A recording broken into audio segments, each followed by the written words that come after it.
Olá a todos, bem-vindos a mais um programa Web TV o Santarritense. No nosso programa de hoje, nós estamos recebendo a Emilene Roberta e a Mona Martins, membros do coletivo Novo Amanhã. Oi, meninas, bem-vindas. Olá, gente, muito obrigada. É um prazer estar aqui para bater esse papo com vocês. Então, meninas, hoje a gente vai falar sobre um trabalho de vocês, né, que vem crescendo no nosso município, e é importante a gente apresentar, claro, para as pessoas, né, esse trabalho que vem para modificar também um pouco da estrutura, né, da nossa cidade. Então, eu gostaria que vocês contassem como nasceu o coletivo Novo Amanhã. O Coletivo Novo Amanhã surgiu em 2020, mas na verdade não surgiu como Coletivo Novo Amanhã. A gente surgiu de uma ideia de fazer uma ação de Natal. 2020 foi o ano da pandemia e muita gente voltou para as casas, né? Regressou para a casa dos pais, pessoal que fazia faculdade, que morava fora. E nessa volta eu vi uma oportunidade de trazer alguma coisa assim legal para o município. Eu estudava em Franca e eu participava do CVU lá, que era o Centro Voluntariado Universitário, então o tempo inteiro em contato com essas coisas, né? Ao voltar para Santa Rita, que não tinha esse tipo de coisa para se desenvolver aqui, para fazer, não tinha um projeto para ajudar. O circo, não sei se vocês relembram, ficou preso aqui um tempão. E a gente começou ajudando o circo de forma, um grupo X procurava ajuda para ajudar o circo. Um grupo Y. No final do ano, eu tomei a iniciativa, coloquei nas minhas redes sociais que eu queria fazer um projeto de Natal. E aí a gente acabou se unindo em 10 meninas à época, se eu não me engano. E a gente começou a organizar tipo reuniãozinha em casa para colocar o projeto em prática mesmo. A nossa ideia inicial era fazer na São José Operário, fechar o espaço lá e proporcionar uma tarde legal para as crianças. Mas assim, depois de muita reunião, a gente percebeu que não ia dar, estava no auge da pandemia, então a gente se organizou de forma a fazer uma carreata entregando cestas básicas, brinquedos, saquinho surpresa para essas crianças. E esse ano a gente ajudou 25 famílias, que a gente fez um cadastro através de ajuda de escolas municipais, creches e até mesmo indicação da assistência. E a gente montou essas cestas dentro do que a gente se propôs a ajudar essas 25 famílias que a gente foi de casa em casa levando. E além dessas 25 cestas, a gente montou muitas cestas a mais, que foram assim de sobra, porque a gente sabia que estaria em carreata e as pessoas poderiam aparecer ali na hora, né? O projeto foi tão bonito, o dia foi tão agradável, ficou todo mundo muito comovido e emocionado com a realidade que a gente viu em Santa Rita do Passa Quatro, porque nenhuma dessas 10 meninas imaginavam que em Santa Rita a gente se depararia com um cenário assim, porque aqui em Santa Rita, sinceramente, a gente vê assim 2 moradores de rua, 3, na época do frio, aumenta um pouco. Poucas pessoas que precisam de acolhimento, ao nosso ver. Mas quando a gente começa a entrar mesmo, a descobrir mesmo, as coisas que tem aqui em Santa Rita também são muito tristes. E a gente se deparou com essa realidade de uma forma muito inesperada. E na semana seguinte da ação, a gente falou, a gente não pode deixar esse projeto acabar. Esse projeto precisa continuar, ele precisa se tornar um projeto e não uma ação de Natal. Com isso, a gente fez a primeira reunião, começamos a votar nome para colocar no projeto, começamos a definir quais seriam os logos, né, para a gente colocar, para ter uma marca nossa. E nisso a gente desenvolveu o projeto social coletivo Novo Amanhã. Hoje, a gente vem de 3 anos aí, né? Hoje a gente atende 60 famílias, então na ação de Natal do ano de 2022 foram 60 famílias que foram atendidas dentro da associação. O coletivo é um projeto que assim, a gente não atende a um público específico, né? Então o que vocês fazem desses 3 anos de coletivo? A gente não tem um público específico para atender, a gente atende a demandas. Então a demanda que chega, o coletivo tenta de certa forma abraçar. Seja com alimento, seja com medicação, com leite, com fralda, com a causa animal. A gente não atende só seres humanos, né? O que a gente pode ajudar na causa animal ou em qualquer outra causa ambiental. A gente tem bastante projeto também com o pessoal do Eco 4, a gente já fez algumas parcerias. E a gente tenta levar dessa forma, assim, o coletivo surgiu disso. E acho que é muito interessante a gente levar para essa parte de que a gente não tem um único viés, né? A gente gosta de trabalhar com esse leque mesmo. Legal, que bacana. Quando você falou a respeito de que vocês iniciaram naquele período de pandemia, em que o circo estava no município. Eu me recordo que eu não imaginava que vocês estariam começando o trabalho. Para mim, o coletivo já existia, né? E é interessante porque movimentou, de fato, o município. Foi daí onde eu fiquei mais atenta, né, até mesmo ao seu perfil. E olha que legal, né? Um momento de dor, né, no país, no mundo em si, e que nasce essa proposta, né, e vocês terem continuado esse projeto, né, a gente já teve várias oportunidades de conversar sobre. Eu gostaria que a Milene falasse um pouquinho sobre essas famílias que são atendidas, né, como são essas famílias, em que locais da cidade vivem, o que vocês enxergam, né, diante disso. Bom, as famílias que o coletivo atende é de todos os pontos da cidade, mas a gente busca atender mais as famílias que estão mais necessitadas agora. Então, assim, os bairros que têm o índice maior de vulnerabilidade, as famílias que realmente estão ali precisando mesmo. A gente imagina que num município que é muito solidário, porque Santa Rita é uma cidade, quando se cria um projeto, todas as pessoas ajudam, mas a gente não tem a noção do quão vulnerável, né, as pessoas são. Então, quem são essas pessoas, o porquê estão nesse estado de vulnerabilidade, né, por que não chega para essas pessoas, né? Então, falando no meu caso, assim, racializando isso, como eu estive participando, né, de uma ação de vocês, a maioria dessa população é preta, né? Então, a gente observa que ainda a população negra está na margem. E a gente consegue observar onde estão essas pessoas, né? A gente consegue localizar. Quando você fala que atende vários pontos da cidade, eu consigo observar qual é o bairro onde vocês atendem mais, né? E estando nessa ação, nesse dia, eu tive ainda mais essa confirmação. Então, se tratando de um coletivo, a gente pensa em um grupo de pessoas que tem o objetivo de fazer algo em prol da comunidade. E vocês têm também o objetivo de se institucionalizar para virar, talvez, futuramente uma associação?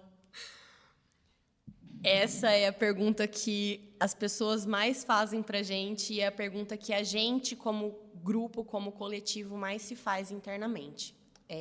Essa é uma pergunta muito dedo na ferida para a gente, na real, falando assim, numa boa, porque o que acontece? As coisas, enquanto elas não são institucionalizáveis, elas funcionam de uma forma. Depois que elas se institucionalizam, elas funcionam de outra forma. O coletivo hoje é composto por 10 membras, 10 meninas que estão realmente ao dispor ali como membros que têm que dedicar, têm que doar algo de si pelo coletivo, porque nós nos dividimos em membros e voluntários. E voluntários, a gente tem um grupo com mais de 50 voluntários, só que nenhum voluntário tem obrigação nenhuma com o coletivo. Quem tem obrigação são essas 10 membras que fazem tudo acontecer. Dessas 10 membras que somos hoje, pelo menos 3 estão estudando fora, pelo menos 3, 4, 5 são mães. Então, assim, é muito difícil para a gente hoje, no estado, né, no estágio ao qual a gente se encontra, a gente conseguir fazer essa institucionalização do coletivo. Demandaria de nós uma força que a gente ainda não tem, não adquiriu juntas. Então, o nosso trabalho hoje ele consegue ser melhor feito e melhor desenvolvido dessa forma. Porque o que acontece? Muitas de nós trabalhamos, né, em seletistas, somos CLT, somos registradas, precisamos estar dentro de um estabelecimento comercial de um horário X a um horário Y, temos as nossas casas, os nossos afazeres, algumas têm filhos, enfim, são muitos compromissos e a gente consegue se adequar da seguinte forma: quem pode correr no mercado e comprar uma cesta básica para a família que chegou à solicitação X? Né? Porque a gente sempre tenta fazer uma abordagem assim, chegou uma solicitação ao coletivo. O que a gente faz? A gente expõe ao grupo de membros para todas estarem cientes dessa solicitação. Vemos se alguma dessas membros conhece essa pessoa. Temos pessoas de dentro da assistência, então acabam vindo solicitações que são de fora também. E dessa forma, a gente dessa forma que a gente faz esse acolhimento da pessoa, a gente já se reúne, discute, compra a cesta básica e vai até essa família. A hora que a gente chega até essa família, a gente não desce com essa cesta, a gente tenta entender a situação dessa família. Só que nesse jogo de conseguir ir buscar a cesta, conseguir ir entender a situação da família, na maioria das vezes a gente sempre preza por ir em 2 pessoas juntas. Então, assim, tudo isso a gente consegue fazer conforme a possibilidade de cada uma. Então, se eu não posso sair para ir no mercado, mas a Mi pode, ela vai no mercado, ela passa o cartão dela e o coletivo faz um Pix depois, né? Então, assim, as coisas sem a burocratização para a gente, nesse momento, acaba sendo melhor. A gente sabe que a não criação de um CNPJ nos impede de muita coisa, né? De receber verbas, a gente sabe disso, mas hoje o coletivo não consegue se estruturar de forma a ter a criação de um CNPJ. Entendo. E hoje vocês estão aí, então, com 10 pessoas fixas que trabalham e mais os voluntários. E vocês esperam que outras pessoas venham participar também enquanto membros? Ou, no momento, vocês pensam somente ter pessoas enquanto voluntários, pensando em questão de divisão de demandas, né? Para que vocês consigam ampliar ainda mais trabalho, mesmo não estando ainda com um CNPJ? Para ser sincera, quantidade para a gente nunca importou. Porque a gente veio de um grupo de 10 meninas desde a primeira vez, que fizeram sozinhas tudo acontecer. Hoje com mais compromissos, com mudanças de pessoas, né? Óbvio que não são as 10 que começaram, que continuam hoje. E essa questão de divisão de membros e voluntários, a acolhida, a gente sempre tenta fazer da seguinte forma. Primeiro, a pessoa que tem interesse, que manifesta interesse em participar do coletivo, a gente coloca essa pessoa como voluntária, para ela estar dentro do grupo de voluntários, para ela ir se antenando e entendendo o que acontece dentro do coletivo, o que são as demandas, o que a gente faz enquanto ações para prover, né, as coisas que a gente precisa. E para essa pessoa conseguir ver se ela realmente tem interesse em se tornar um membro do coletivo, sabendo de todas essas demandas. Então, a gente tenta pegar pessoas que vão primeiro, que passam pelo voluntário, para depois se tornar membro. A gente geralmente faz os convites, porque a gente chegou no começo do ano a ficar com 7 membros, eu acho, e isso foi muito desesperador, muito desesperador. Pessoas indo embora, porque começam faculdade, porque mudam de cidade, porque mudam as prioridades. Então, assim, a gente ficou numa situação de muito desespero mesmo no começo do ano. E aí a gente tenta pegar quem já foi na ação de Natal, quem conhece a ação de Natal, quem participa como voluntário. Vamos tentar fazer um convite para essa pessoa, que foi o que aconteceu com a Mi e com a Beth, né? Então, a gente via que essas meninas estavam ali o tempo inteiro, dispostas, estavam no grupo de voluntários. A gente falou, estamos precisando de membro. Porque para nós não importa a quantidade. Então, que sejam 50 membros. Mas se não forem os 50 que fazem, se sobrecarregar só para 2, não tem sentido, entendeu? Então, a gente preza hoje por qualidade no nosso, entre aspas, serviço. E qualquer pessoa que tiver interesse pode se tornar um membro ou um voluntário do coletivo. E essa questão de passar primeiro pelo voluntário é só para a pessoa ter a certeza para ela que é o que ela quer. Não é para nós que ela precisa ter certeza, é para ela, né? Estar vendo com o que ela vai estar lidando futuramente.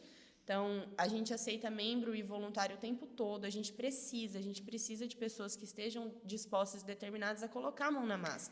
Essas 10 pessoas que começaram o coletivo não são as 10 que se mantêm hoje, mas a gente vê que é um número que, assim, se todo mundo tivesse, como as meninas que eu falo que estão fora, que ajudam pra caramba, mas, assim, precisava aqui, para a gente fazer a criação, se institucionalizar, a gente precisaria se dividir em diretorias, precisaria ter uma organização dentro do coletivo que hoje a gente não consegue, né? Então, por exemplo, a gente já tentou se dividir entre o marketing, entre o financeiro, entre a criação de projetos, entre o desenvolvimento desses projetos. Então, assim, hoje é um passo que a gente dá para trás para futuramente poder dar 2 passos para frente, né? Essa frase super clichêzinha, mas que faz sentido. Eu havia mencionado o CVU, que era o Centro Voluntariado Universitário em Franca, que eu fazia parte, e o CVU é uma ONG. Dentro do CVU, a gente se dividia em diretorias, tinha toda essa divisão. Então, assim, é um outro passo que a gente precisa dar, né? Então, hoje a gente caminha de forma mais lenta para poder chegar no nosso objetivo com maior êxito. Muito bacana o trabalho de vocês. E como as pessoas podem fazer doações? Como que funciona esse trabalho de arrecadação de vocês? Dentro dessas solicitações que chegam até nós, a gente faz publicações, a gente usa as redes sociais para fazer as divulgações e para fazer as arrecadações dos alimentos, que a gente recebe qualquer doação. Mas a gente preza bastante por alimentos. Muitas pessoas pensam que a gente só aceita a cesta pronta, né? Então, a doação de uma cesta para que seja direcionada para uma família. Mas não, a gente aceita os insumos de forma separada. Então, se na sua casa você recebe uma cesta, mas não usa feijão, não usa fubá, não usa qualquer item dessa cesta, um óleo, um arroz, a gente aceita a doação desse item em separado. Então, se quem quiser, por exemplo, doar um saco de arroz porque sobra numa cesta, um saco de feijão porque sobra numa cesta, a gente aceita isso o tempo todo. Uma outra coisa que a gente vê assim que falta muito nas cestas, que a gente preza por isso na complementação, por exemplo, itens de higiene básica, né? Então, a gente vê que muitas mulheres hoje uma negligência de absorvente absurda, a pobreza né? menstrual Então, a pobreza menstrual, ela acontece, ela é real. Então, a gente preza por adequar as nossas cestas à realidade das famílias. Então, famílias que têm mulheres, nós colocamos absorvente. Se a gente sabe que naquela casa tem um cachorro, um gato, a gente coloca ração. A gente sempre tenta colocar produto de higiene, produto de limpeza, que seja um sabonete, uma pasta, que seja um detergente, um álcool, né? Então, a gente sempre tenta fazer esse atendimento. Outra coisa que o coletivo preza muito é por colocar mistura e verdura nas cestas. A gente sempre coloca um ovo de mistura ou uma carne mesmo. A gente sempre compra frango ou carne de porco, porque a gente também sobrevive de doação, né? E é difícil para nós também, mas a gente sempre tenta complementar essa cesta. Se tem crianças, a gente coloca leite, a gente coloca Nescau, a gente coloca bolacha. Então, assim, é uma cesta muito completa mesmo que sai do coletivo, né? E sobre as doações que você perguntou, o que a gente mais necessita e o que a gente mais assim recebe é alimento, nossa maior demanda, né? A gente tem uma certa dificuldade em armazenar roupa, em lidar com roupas. Então, muitas pessoas procuram a gente para doar roupa. Mas o que acontece? A gente não tem hoje uma sede do coletivo. Então, as coisas ficam nas nossas casas. Essa questão de lidar com roupa, a gente precisa separar por faixa etária, por sexo. E aí, a gente, dentro do nosso cadastro, precisa olhar família a família, pessoa a pessoa, numeração de roupa a numeração de roupa. Então, esse é um trabalho que a gente não conseguiu colocar junto com o coletivo. Hoje, são muitos bazares que tem na cidade, então, tudo que a gente recebe de roupa, a gente faz a destinação direta, a gente já chegou a doar para o Fundo Social, a gente doa para a Casa Belém, a gente doa para bazar. Quem fala, a gente está fazendo bazar, a gente já destina as roupas, porque, assim, para nós, a questão do armazenamento da roupa ele é muito complicado. E a roupa cheira, a roupa pode entrar um bicho, né, acontecer alguma coisa. A gente precisa, sim, de algumas coisas que são muito específicas. Por exemplo, a gente atendeu semana retrasada, né? Uma família que chegou de fora e eles não têm simplesmente nada. Eles só chegaram em Santa Rita e entraram numa casa. Então, eles não tinham cama, eles não tinham colchão, eles não tinham fogão, eles não tinham geladeira. Então, tem algumas arrecadações que são muito específicas nesse nível. A gente tem uma família que chegou e eles precisam de tudo, precisa de roupa de cama, precisa de roupa. Aí, a gente faz essa solicitação em específico. São nossas campanhas de arrecadação, né? Que aí elas são direcionadas específicas. Agora, alimento é uma coisa que a gente precisa muito o mês todo. Só ontem saíram 2 cestas. A gente está chegando ao fim, né, do nosso programa. A gente falou bastante, né?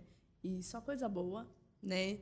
E eu acho que o município, né, e onde mais vai chegar nesse nosso programa, precisa conhecer o trabalho de vocês e que vocês em casa, né, acompanhem o trabalho. Qual que é a rede social de vocês? Como que é o @, para que as pessoas possam seguir? @Coletivo Novo Amanhã. No então, Instagram. É só procurar, seguir, acompanha, para ver as ações que elas realizam, colaborar também. E a gente agradece vocês, né, por esse tempo e continuem firmes. Né, é um propósito assim, que é valioso, né, modifica realmente a vida das pessoas. Tenho certeza que as pessoas sempre esperam algo. E quando chega, né, isso realmente aquece realmente o coração das pessoas. Então, eu agradeço vocês, né, por estarem aqui, compartilhando essa vivência, né, porque é uma vivência. E tenho certeza que chegam de uma forma, mas saem sempre de outra, né? Então, eu agradeço muito vocês. A gente que agradece a oportunidade de estar aqui, de estar contando um pouquinho do nosso trabalho para vocês. É um tempo curto, mas que valeu muito a pena. E a gente está totalmente à disposição para esclarecer dúvida, para que vocês entrem em contato, para oferecer ajuda. Para oferecer ajuda, que a gente diz, não é só ajuda em doações, não, é em se doar também. Também gostaria de agradecer mais uma vez a oportunidade de estar aqui. Para mim, o coletivo já é família.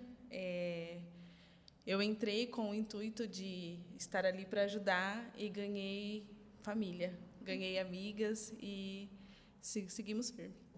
Então, a gente agradece e até o próximo programa.